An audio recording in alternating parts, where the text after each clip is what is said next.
Families and loved ones mourning the death of one person and victims still recovering from a scary shooting spree in Missoula last week. We start this evening with continued coverage of that shooting that happened Thursday night into Friday morning. Those victims being MHP Trooper Wade Palmer, Julie Blanchard, and Casey Blanchard.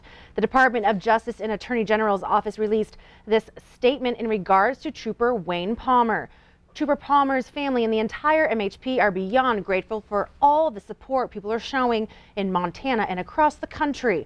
They also mentioned that Palmer continues to receive the best possible treatment and asks to keep he and his family in your thoughts and prayers. Now, the Highway Patrol also releasing an update this morning saying they have been updating their Facebook page as new information is learned. In a statement, they mentioned that there is some false and inaccurate information being shared about Trooper Palmer's condition.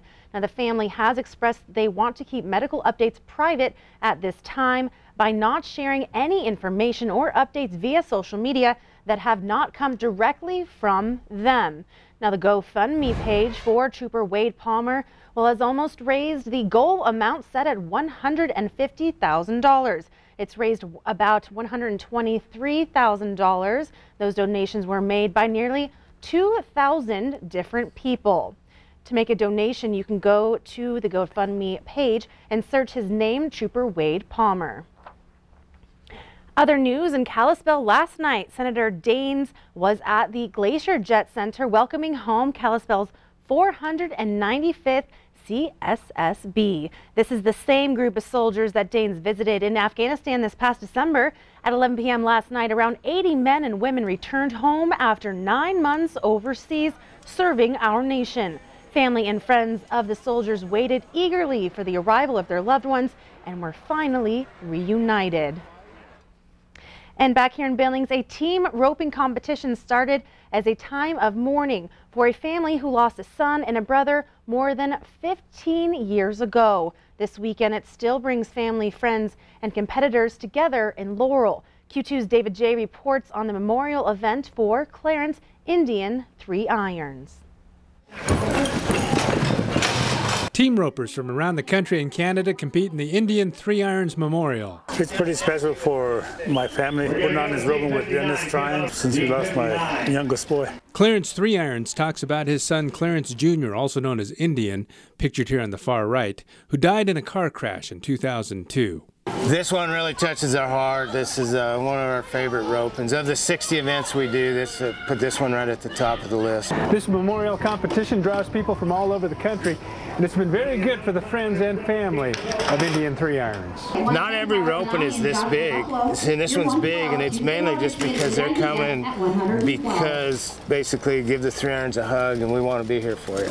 And they all say Indian could have been a pro. His best friend, they're like brothers, Casey Cummins. He was just as good as him and maybe better. And with the Trying Boys, like I said. How would you compare his talent with his son's talent? Oh, he was as good as them. He had a good personality, he treated people well. He was a very, very respectable young man. How to be a gentleman and respect family members and horsemanship. Yes, sir. Everybody healed a little bit over the years, turned more into a celebration of his life. It's exciting for us, you know. He was a good, happy feeling, you know. David J., MTN News, Laurel. David says in the 3 days of competition, about 250 riders formed more than 16,000 roping teams for the Indian 3 Irons Memorial.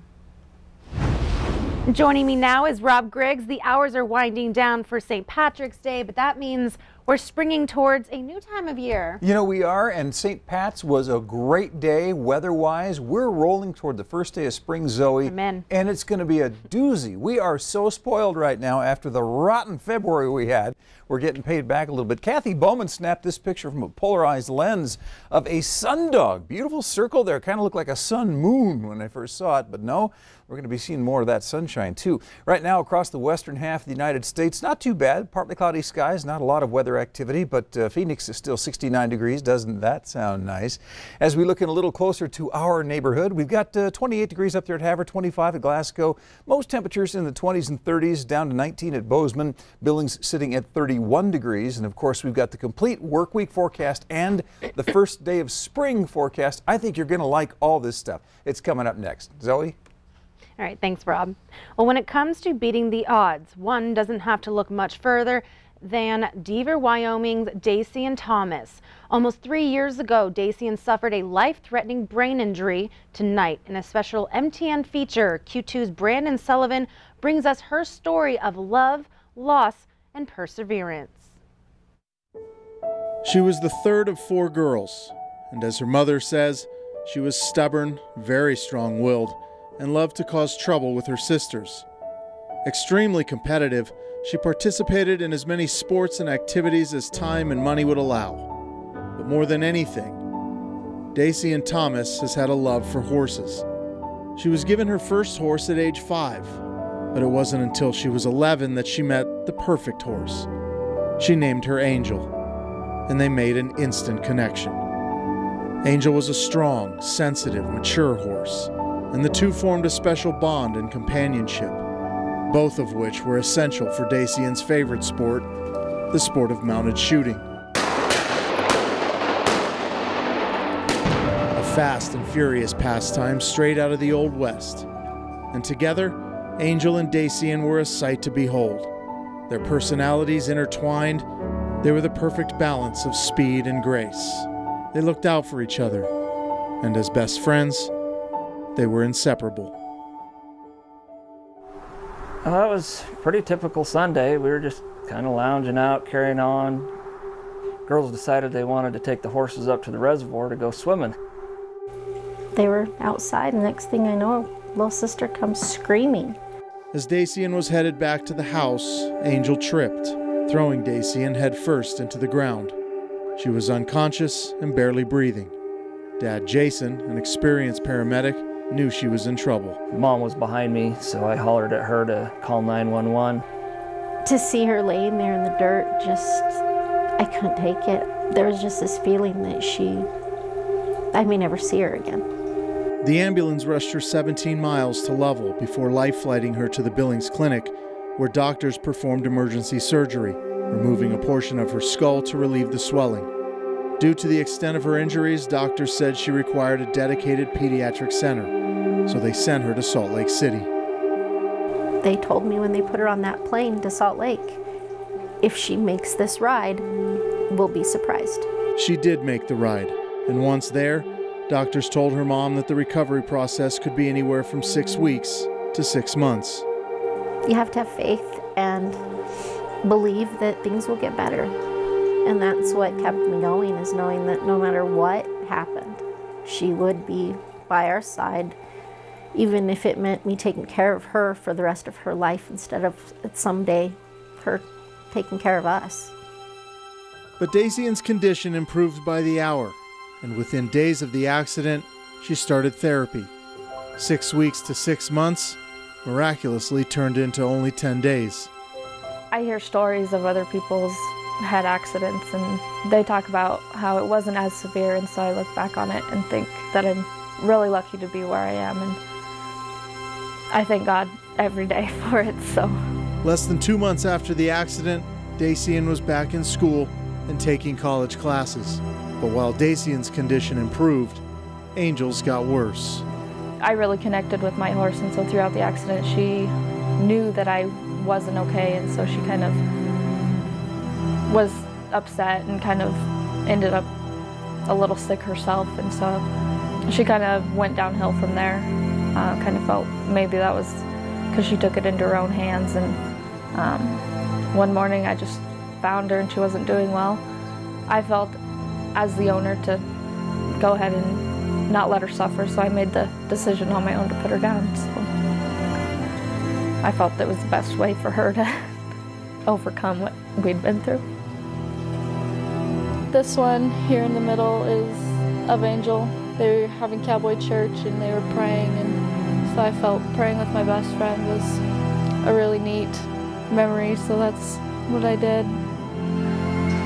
As soon as she was cleared by doctors to ride again, she was back on the horse. This time it was a little mare she named Bug. She was instrumental in Dacian's recovery and just what this cowgirl needed to excel in the sport she so loves. With Dacian, the sky's the limit. I mean, she's one of those people that she just goes at 100% at whatever she's doing. Just see her getting back on a horse was, I mean, it was really exciting. Someone once said, a great horse will change your life. The truly special ones will define it.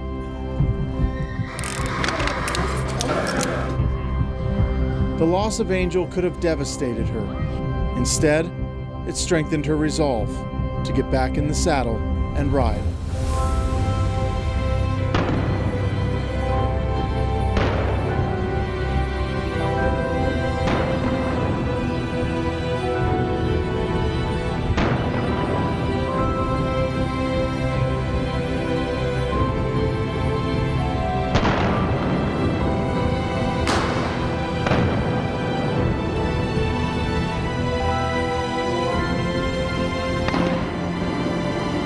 She and Bug would go on to qualify for the CMSA World Championships this past October.